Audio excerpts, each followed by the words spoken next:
do any of you incorporate ctDNA in the monitoring of patients with early stage disease in your practice? I've been using it for patients who actually had a path-CR. Patients with esophageal adenocarcinoma got the chemoradiation path-CR because there's no approval to give adjuvant nivo there. But I get nervous. I get really nervous. I've had people recur even in that situation. So I've done actually ctDNA monitoring in that setting, MRD testing. I haven't had one yet to become positive, but I probably would have a discussion about the adjuvant nivo because I think it's a data-free zone, unless you all know any newer data that's come out about that population. I think it's a data-free zone. Yeah. Yeah. Although we're not going to be using chemoradiation much anymore in adenocarcinoma, so it's probably more applicable to squamous cell tumors going forward. What about you, Suneel? Yeah, I haven't been much, but I mean, I think recent things that I've seen in the last, honestly, weeks to a couple of months has convinced me, I think, that I should start. Especially, I think tumor-informed assays here, I think, are critically important, especially when you're in a space where there's not a lot of data about it. At least having things rooted in sort of a tissue-based signature, I think, is important, if you don't have a lot of evidence to sort of support that.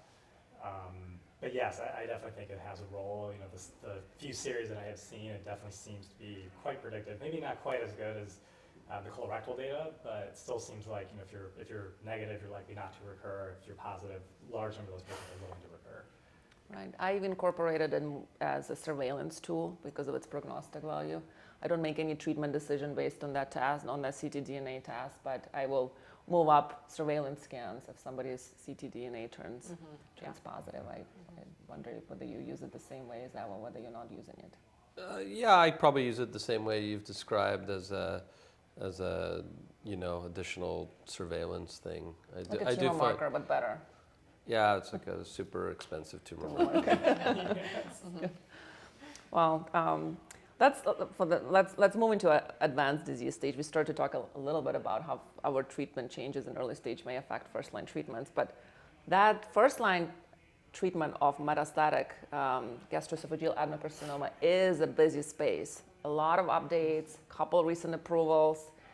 Maybe one of you can summarize just the kind of agents we use in advanced disease, and we can talk about some of the more recent approvals in 2024. The recent ones? Or just maybe the kind of agents we use. Okay, sure. How we approach. So just starting with, HER2 positive disease, if the PD-L1 CPS is 1 or higher, we incorporate trastuzumab and pembrolizumab to doublet chemotherapy. And then with the PD-L1 story, if the CPS is positive, I know this is an ongoing debate, I think there's a decent argument for adding a PD-1 inhibitor to, again, doublet chemotherapy. I tend to use it with CPS 5 and higher.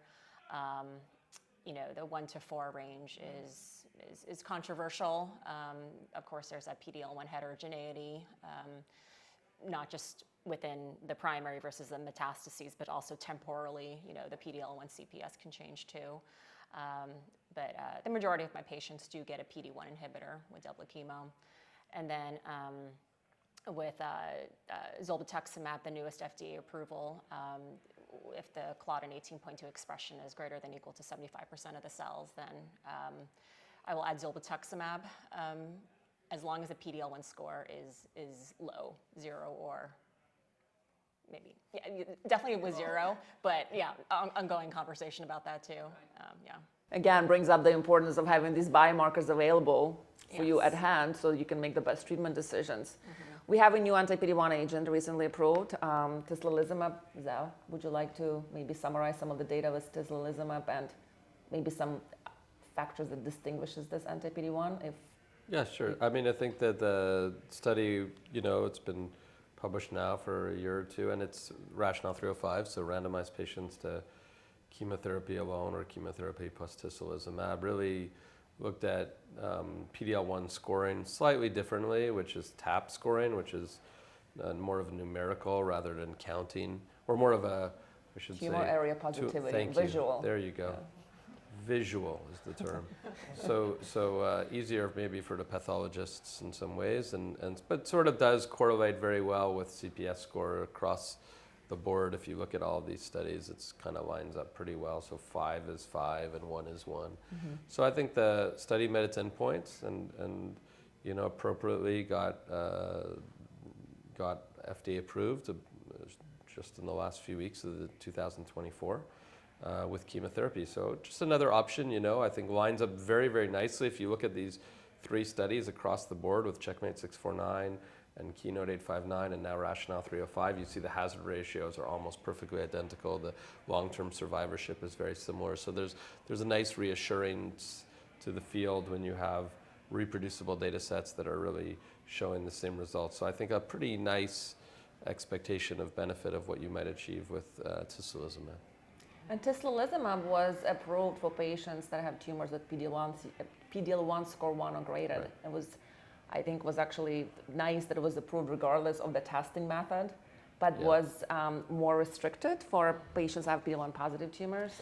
And so it dovetailed with the ODAC, right? So when you Right. had the ODAC and you had the tisle approval, so it kind of corresponded with what I think most people maybe had the direction the field was going in anyways, and that the ODAC reaffirmed, and in line with most guideline recommendations, that the PD-L1 score should be at least 1%. Taken into account, right? And I wonder whether we'll see some updated Yes, labels we for wait for other these things. anti-PD-1 Yes, agents yes. as well. Why hasn't it happened yet? It's interesting, you know, because Yeah. it's been a few months, but we'll see.